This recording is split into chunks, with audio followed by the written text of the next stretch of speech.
tous et à toutes, merci de prendre le rendez-vous de ce flash info culture pour démarrer. L'association culturelle MP Vision a organisé du 29 novembre 2024 au 1er décembre la 7e édition du festival de chants et danses traditionnelles de la Takura Donga à Parakou, Tinkpere. Les manifestations sont placées sous le thème engagement des femmes pour la paix et la cohésion sociale à travers la culture. L'initiative vise à promouvoir la culture des peuples de la Takora et de la Donga tout en renforçant le vivre ensemble entre ces peuples. Des chants et danses traditionnelles typiquement des peuples de la Takora et de la Donga ont tenu en haleine le public. Sous le regard admiratif des festivaliers et autorités, femmes, hommes et même enfants ont présenté des tableaux artistiques retraçant ainsi la diversité de la richesse de ces peuples. Pour le directeur du festival et président de l'association culturelle MP Vision, Jean Nda, c'est un événement culturel authentique et un modèle d'enracinement des valeurs traditionnelles. Jean Nda n'a pas manqué de remercier tous ceux qui ont contribué à la réussite de ce festival. Selon le maire de la ville de Parakou et représentant des parrains Inoussa Zimechabi, ces activités artistiques et culturelles témoignent de la richesse du patrimoine artistique et culturel du Bénin. Sublimer le bois pour en faire des créations uniques et fascinantes, mêlant artisanat et passion. C'est bien possible avec l'atelier M Créa Bois, spécialisé dans la boissellerie, la création de trophées en bois, puis la décoration d'intérieur à partir de bois et de contreplaqué. Que ce soit des bols en bois, des trophées personnalisés ou des éléments décoratifs, M Créa Bois est à même de ressortir l'élégance naturelle du bois avec une qualité authentique. Une manière de façonner avec expertise et qualité les idées en bois. M Créa Bois innove avec la création des bols uniques à partir de bois de Prosopis africana recyclé. Avec ses ressources, M Créa Bois contribue ainsi de façon active à la préservation des forêts et à la réduction des déchets. Une démarche qui reflète son engagement fort en faveur d'un artisanat durable et respectueux de l'environnement. Cette fois-ci, nous sommes dans la commune de Niki pour dire que le nouveau roi de Tchaoru, Sunosuru Bukudouari Ado II, a reçu les bénédictions de l'empereur de Niki, son Altesse Serotoru Tukosari. C'est à travers une visite de courtoisie rendue à l'empereur le vendredi 29 novembre 2024. Dans un cortège royal solitaire accompagné des chevaux, Sa Majesté Sunosuru Bukudouari Ado II a été accueilli avec tous les honneurs dû à son rang. Pour le roi de Tchaoru, il était nécessaire de venir faire allégeance à l'empereur afin de recevoir ses bénédictions et conseils. Tout ceci après son intronisation et sa sortie officielle le 29 août 2024.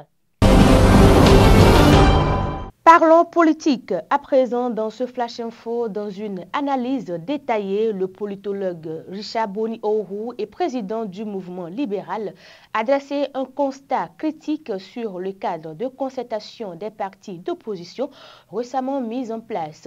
S'il en reconnaît l'importance dans ce contexte politique béninois, il en dénonce néanmoins les intentions politiciennes et l'absence de véritables projets de société. À travers une réflexion profonde, il attire l'attention des Béninois quant au manque d'idéologie claire au sein des formations politiques béninoises, tout en appelant à une véritable confrontation des visions de développement pour sortir des antagonismes stériles.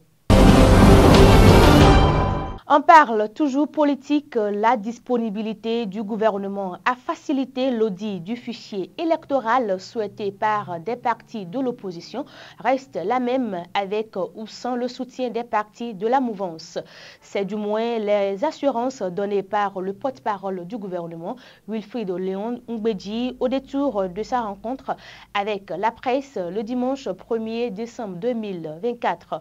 En effet, le secrétaire général adjoint du gouvernement gouvernement Wilfried Léandre Oungbédi a clarifié la position de l'exécutif sur ce sujet suite aux récentes rencontres des responsables du cadre de concertation de l'opposition avec certains leaders des partis de la mouvance, notamment le Bloc républicain, l'Union progressiste, le Renouveau et la Renaissance nationale pour solliciter leur soutien au sujet de l'audit du fichier électoral.